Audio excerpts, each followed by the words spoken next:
পারে না খুতবায় আমি বলে যাচ্ছি, আমার তো এখানে মসজিদ নেই যে আপনি বাদ দিবেন। জালসাতে হয়তো ডাকবেন না, ডাকেন না। 4000 টাকার মৌলবি আছে আপনার এলাকায়, 5 ওয়াক্তের নামাজ পড়ায়, 24 ঘন্টা ডিউটি করে, 4000 টাকা ওকে বেতন দেওয়া হয়। 4000 টাকা বেতন হলে কয় টাকা করে দিন হলো জি? 133, তাই তো? 133 টাকা 33 পয়সা ওর বেতন। 24 ঘন্টা ডিউটি। পৃথিবীর কোন ডিউটি আছে 24 ঘন্টা দেখাতে পারবেন? পৃথিবীর কোন ডিউটি 8 ঘন্টা, 10 ঘন্টা, 12 ঘন্টা দিয়ে তুমি চলে যাও, বলে হয় না? একটাই ডিউটি হয় শুধু মৌলভী সাহেবের মসজিদের, 24 ঘন্টা ডিউটি। আমিও করি, আমিও একটা মসজিদেই থাকি। 24 ঘন্টায় একটা লোক ডিউটি করে, রাত 13টায় জানাজা হবে। কলকাতায় মরেছে আব্দুল সাত্তার, বলে 12টা 12:30 লাশ আসতে লাগবে, 1:30টার সময় জানাজা হবে। মৌলভী সাহেবকে পাহারা দিয়ে বসে থাকতে হবে মসজিদে, যে লাশ আসে জানাজা পড়ে, হয় না? কার বেটি 2:30টার সময় পালিয়ে গেছে, হে মৌলভী সাহেব ডাক, বিয়ে পড়াইতে হবে, হয় না? আর রাত 2:30টাও বিয়ে পড়াইতে হয় আমরা, হয় না জি? হয় না? কথা বলেন না, হয় না?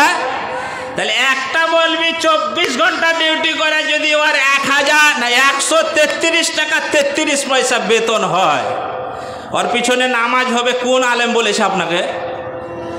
যে 4000, 6000, 8000 টাকা যে মৌলবিকে আপনি বেতন দেন, কোন আলেম যদি বলে দিতে পারে যে ওর পিছনে নামাজ হবে, জীবনে আমি কোনোদিন আর মাইকে কথা বলবো না। কেন হবে না ওর পিছনে নামাজ? আপনাকে আমি খালি বুঝিয়ে দিচ্ছি কেন হবে না। আচ্ছা, 133 টাকা 33 পয়সা যদি এক দিনে বেতন দেওয়া যায়, 4000 টাকা মাস।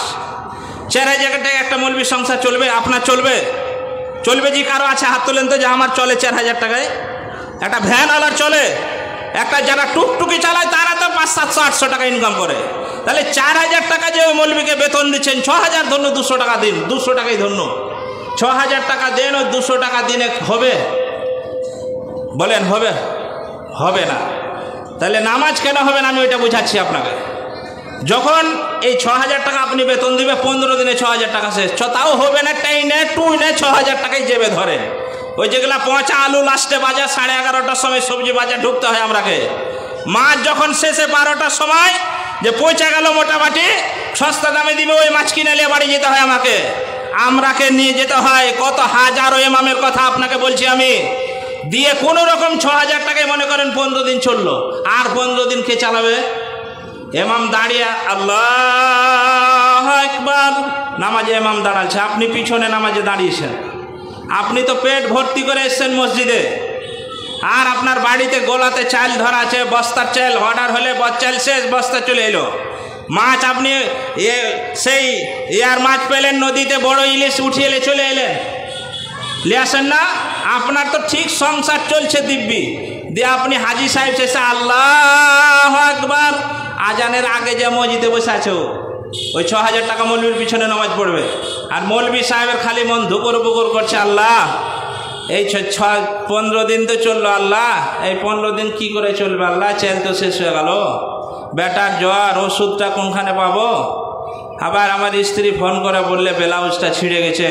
বাস্তব কথা বলছি আপনাকে বাবজি, এটা হয়তো শুনে আপনাকে হাসি লাগছে যে মৌলভী সাহেব ব্লাউজের কথা বললে, এটা বাস্তব কথা বলছে আপনাকে আমি, বাস্তব কথা বলছি। আপনার নামাজ হচ্ছে না, কারণ হলো ইমাম সাহেব যদি দাঁড়িয়ে ওর সংসারের চিন্তা করতে হয়, তাহলে তার আল্লাহর সঙ্গে কোনো কানেকশন হওয়ার কথা, তাহলে আপনার ইমামে কোনো আল্লাহর সঙ্গে কানেকশন নেই। আর ওর পিছনে নামাজ পড়ে আপনি জান্নাতে যাবেন বাবজি, আপনি মরে দেখেন জান্নাত গুলে খাওয়াবে আপনাকে। ইমামই যদি ঠিক মতন আল্লাহর সঙ্গে কানেকশন না হয়, ওর সংসারের চিন্তা করতে যে আল্লাহকে কি ডাকবো, পেটে ক্ষুধা থাকলে আল্লাহ ডেকে কাজ আছে? 6000 টাকা বেতন দিয়ে, আর ওর বেটা চাকরি পেয়েছে, মৌলভী সাহেব আমার বেটা চাকরি পেয়েছে 62,000 টাকা বেতন, তাও আরো এখনো বাড়বে। ও এসে গল্প শুনেছে মৌলভী সাহেবকে, দোয়া করে দিয়েন একটু আমার লেগে, একটু আমার ছেলের লেগে দোয়া করে দিন। ওই মৌলভী সাহেবের নামে দোয়া করতে এসছে। হাজারো ইমামের কথা আপনাকে বলছি। এই ফারাক্কা ব্লকে হাজারো ইমাম কুরবানির দিনে কুরবানি দিতে পারে না। আপনি খবর নিয়েছেন কোনোদিন? 36,000 টাকা জোড়া খাসি এসছে 62,000 টাকা 72,000 টাকায়। মৌলী সাহেবকে এসে মসজিদের কাছে এসে বলছে দোয়া করে দিন মৌলী সাহেব, এই দুটা খাসি কিনেছি, মৌলী সাহেব জবাই করে দিয়ে নামাজ পড়ে, ঈদের নামাজ পড়ে জবাই করে দিয়ে আসে, দিয়ে ওই ফকির মিসকিনকে যে মাংস দেয় ওই মাংস থেকে 2 কিলো মৌলী সাহেবকে দিয়ে গেছে। দেওয়ার পিছনে নামাজ পড়ে ও জান্নাতে যাবে। ওহ কি রে মশাল্লি রে, তোমার লেগেই তো জান্নাত খুলে বসে আছে। কথা যদি ভুল হয় নামার পর আমাকে ধরেন, যেগুলো ভুল ভাল কথা আপনি বলছেন, আপনার নামাজ হচ্ছে না তার আমি প্রমাণ দিয়ে দিচ্ছি। প্রত্যেকটা ইমামের এই কথা। অনেক মানুষ বলে থাকে যে ইমামদের বরকত আছে, আল্লাহর বরকত, আল্লাহকে আসমান থেকে বরকত ফেলে দেয়। বরকত কথা থেকে আসছে আপনাকে আমি বলছি। আমরা যখন বাজারে ঢুকে হাজারো মানুষ আছে, বড় বাঘের যখন কাটা হয় ওজন দাম না শোধার আগেই বলে 1 কিলো আমার মেপে দাও, এরকম লোক নেই? নেই এরকম লোক? আমরা মাছের দিকে তাকাই, আমাদেরও মন আছে। আপনাকে আল্লাহর কসম করে বলছি, বাঘের মাছ যখন দেখতে পাই বাজারে ঢুকে আমারও মনটা চায় 1 কিলো নিয়ে আমার ছেলে মেয়েকে নিয়ে আমিও খেতে পারি। 1 কিলো বাঘের মাছ কিনতে গেলে 600 টাকা আমাকে লাগবে, আমার মনটা চায়। তারপরেও মনটাকে আর বুঝিয়ে দিয়ে চোখটাকে অন্যদিকে ফিরিয়ে দিয়ে বাটার মাছ সেই 250 গ্রাম কিনে আমরা বাড়িতে নিয়ে ছেলে মেয়েকে খাওয়াই। আপনার ছেলের যখন ঈদের বাজার করতে যান, আপনি শত্রুপাতে ঢুকেন, আমি ফুটপাতে 300 টাকার জামা নিয়ে আমার ছেলে মেয়েকে আমি পড়াই, আর আপনি বলছেন যে ওই ইমামের পিছে নামাজ পড়ে জান্নাতে যাব। কোনোদিন কোন মানুষ বলেছেন কোন ইমামকে যে ঈদের বাজারটা আপনি নেন 500 টাকা, আপনি ঈদের বাজার আপনার ছেলের স্ত্রীর আপনার জামা কাপড় কিনিয়েন? বলেছেন কোনোদিন? একটা মাস রমজান মাসে 30টা দিন তারাবি পড়ায়, একদিন আপনি বাড়ি যেতে দেন না। প্রতিদিন আপনার ছেলে মেয়েকে বুকে করে নিয়ে আপনি ঘুমান, ফজরের সময় সেহরি খাওয়ার সময় আপনার ছেলে মেয়েকে তুলে নিয়ে আপনি খাওয়ান। আর একটা ইমাম সাহেব মসজিদে ওই কাঠে এই কবরের সমান জায়গাতে মৌলবীকে রেখেছেন, ওই চোখের ওপরে একা একা 2টো ডাল ভাত হয়তো দিয়ে এসেছে। অনেক দিন মসজিদে আজান হয়ে যায়, ভাত আসেনি। তার প্রমাণ আপনি কত নেবেন বলেন? ভাত আসেনি, সেহরি যে খাবে আর ভাতই আসেনি। নেই এরকম? আপনার ইমামের কথা আমি বলছি। ইমামের যখন 10 টাকা মাইনা বাড়া হয়, যে 10 টাকা করে চাঁদা বাড়া হলো, চায়ের দোকানে বলবে 10 টাকা বেড়ে গেল ফের মুঠি। আর ইন্টারনেট মারার সময় কয়দিন আগে 240 টাকা করে 24 দিন দিছিল, 28 দিন দিছিল না? জিও এয়ারটেল দিছিল না 240 টাকায়? এখন দায় 240 টাকায় দায় বলেন? 349 টাকা মারতে হয়। 100 টাকা যে বাড়িয়ে দিলে এই জিও আম্বানি আর ব্যাটার যে বিয়েতে লক্ষ কোটি কোটি টাকা খরচ করলে আপনার টাকা নিয়ে 100 টাকা যে প্রতি মাসে আপনাকে বেশি করে রিচার্জ করতে হচ্ছে, আপনি বলেন কাকে আপনি এই অভিযোগ জানাচ্ছেন? না আমি রিচার্জ করব না, দিব্যি নেট মারছেন, রিচার্জ করছেন।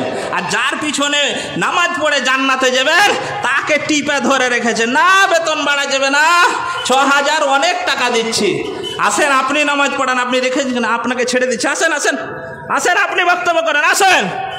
আলেমদেরকে কিছু মানুষ আছে, টাকা যদি তার মাথা খারাপ হয়ে যায়, আলেমেরা টাকা পেলে সিনেমা হল খুলবে না, আলেমদের কাছে টাকা আসলে তারা মদের বার খুলবে না, তারা হয়তো মাদ্রাসা মসজিদেই কাজে লাগাবে বাবজি। আর আপনি আলেমদেরকে টাকা দিতে চান না? বলেন আপনার বিবেককে আমি প্রশ্ন করে ছেড়ে দিচ্ছি এ কথা। আপনার নামাজ হচ্ছে কি? আপনি ভাববেন যে আপনি যে ইমাম রেখেছেন তার সংসার চলছে কি, এটা আপনার দায়িত্ব। যদি সংসার চলে আলহামদুলিল্লাহ, আর যদি এভাবে সংসার চালাতে হয় তাহলে আপনার নামাজ হচ্ছে না। এবারে আসুন, কথা যদি বলি কথা চলতেই থাকবে এরকম। কোন আলেম বলতে পারে না আজকে আমি আমার এলাকা ছেড়ে অন্য জায়গায় থাকি, বহরমপুর এলাকায় থাকি, কারণ হচ্ছে এলাকাতে বেতন দিচ্ছে না, 5,000 6,000 7,000। এই কয়দিন আগে একটা মৌলবীকে সাথে না আপনাদের এই আশপাশের 4,000 টাকা বেতন। ওকে আমি বললাম এই তোর মতন পাগল নেই পৃথিবীতে, তোর মতন পাগল নেবে, টুকটুকি চালাগা 500-600 টাকা ডেলি ইনকাম করতে পারবি, মানুষের গোলামি করার কোনো দরকার নেই। পারবে না জি? কিন্তু করছে। ওকে দিয়ে জানাজা পড়েছে, জানাজাটা পড়িয়ে দিই।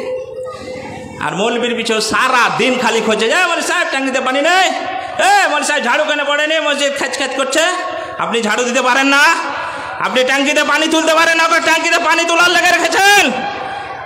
আর পিছনে নামাজ পড়ে জান্নাতে যাবে, বলি জানাজাটা পড়িয়ে দিও। আমি তো বলেছি হাজারো জায়গায় আমি বলে দিই, আমার মসজিদ আমি বলেছি, কোন মানুষ যদি আমার পিছনে লাগেন এই খ্যাচি করেন তাহলে একটাই মার জানাজায় দাঁড়াবো, আল্লাহু আকবার, একটা দোয়া পড়বো না, শুধু বলবো আল্লাহ তুই ফাটা বাটাম, সারা জীবন আমাকে জ্বালালছে আল্লাহ, তুই একটা দোয়া পড়বো না, তুই যে কবরে যা, মর তুই যা।